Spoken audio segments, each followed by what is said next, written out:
So first, let's go ahead and unpack it real quick. So Australian Radio Network, ARN, CADA, CADA, their station, they were facing backlash. They used the AI generated host. The host name was Thy, Thy, and they used it without disclosure, right? The show ran for 6 months, before a writer revealed Thy wasn't real. I think this is genius. Why not use an AI generated person, right, just to host their show, right? So the station used artificial intelligence software developed by voice cloning firm 11 Labs. We talk about this job displacement, right? I mean, like, so that's somebody who could have had that overnight job or some intern that, you know what I mean, like to do the overnight. But my thing is 6 months and nobody knew. Like 11 Labs is good and it's really solid. And you see a lot of that on YouTube out there. If they let people know, like it would have made sense because it's like, oh, they feel like they were tricked, bamboozled. At what point are you really, really mad? Like, because there's nothing that they didn't cheat. 11 Labs being as good as they are, the voice was really, really good. It sounded real. It had great conversations. And I think that there's no rules against it. So I don't know why everyone's mad about it. Now you have, essentially somebody that's not even like a real, like not real as an actual human, you know what I mean? And I don't know. I don't. I think it's cool. I think from the technology standpoint, it's cool, and like I think we'll see a lot more of this. No, I get it, but also at the end of the day, genius move from this radio station, incredible technology from 11 Labs. I wouldn't mind seeing more of this. I get it that, from a sense that if you're mad because this AI essentially took someone's job, okay, that makes sense. But I think it's genius. I love it. Shout out to ARN and CADA radio station in Sydney. Like I said, I think it's cool. I hope you guys continue to do something like that. Let's go. Let's dive into. Go ahead, DJ. What do we got? No, I was gonna say, yeah. In the vein of that, I wanted to bring up NotebookLM because one, it's been out for a while, so a lot of our viewers you might have already seen it and had a chance to play around with it on Google. If you just Google NotebookLM, essentially what they have is where you can put in a lot of different data sources, and it has like a repository of information that you can kind of put into there. So you can grab a bunch of different sources. What it does is it creates like a podcast for you, which is just extremely cool. But with NotebookLM is you can give it all of your information and it'll create a podcast based off of, like, say if you're trying to learn a hard concept at school, right? Linear equations or whatever you may consider to be hard. And if you give it some resources, it can then you can have it generate a podcast. A lot of people were just surprised because it was really good. And it was like the best sounding, podcast. And there's usually a male and a female voice. They go back and forth and they break down these concepts and they make it easier to understand. And it's, easily consumable because, where you give them all the documents. And the cool thing is like, it's based off of your data sources, right? So you can upload, whatever you're I think now it can reference YouTube videos, and now they have like a pro plan. So I think what it is like it gains so much popularity. That's why Google's like, let's make a standalone app.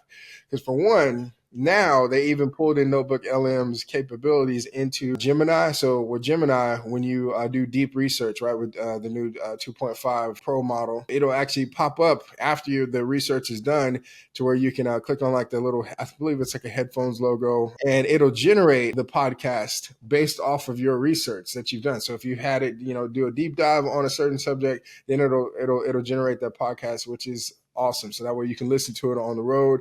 I'm super excited about it. And then I'm excited more so about the note-taking ability, right? I think this is really, really cool, especially that it's becoming a standalone app. I feel like this is going to be one of Google's latest projects that they have out, and see how it runs for a few years or so before they make it actual. I use it exclusively for the podcast, but you can also, yes, add your notes and put in a bunch of different sources. As you can see here, PDFs, your websites, YouTube videos, like anything that you copy as far as for text and whatnot, you can add all that. But the cool part is, like you can see here, is with the play button, that's when you can start what they call an audio overview. And essentially it sounds like a podcast. The one thing I'm curious about is if they'll have a plugin for Google Meet. And if they do, it's up.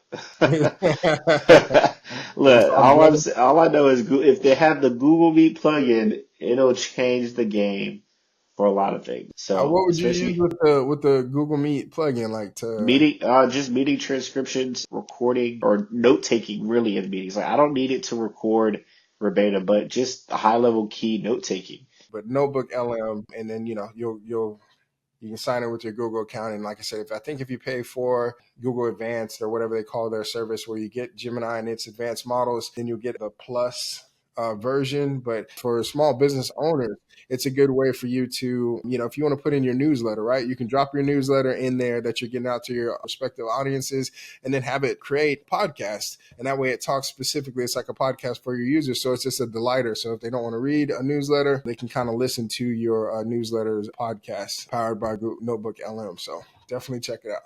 All right, so transitioning to our next topic that we have. So we have over 250 CEOs are urging AI and computer science in K through 12 for higher learning. So earnings. Either way, there's CEOs and leaders from Microsoft, Etsy, Uber, American Airlines, bunch of companies, big name companies that are Airbnb, Indeed, Khan Academy. Yeah. man. The list is obviously very deep, right? But they're urging and making sure that there's AI learning and computer science throughout K through 12, right?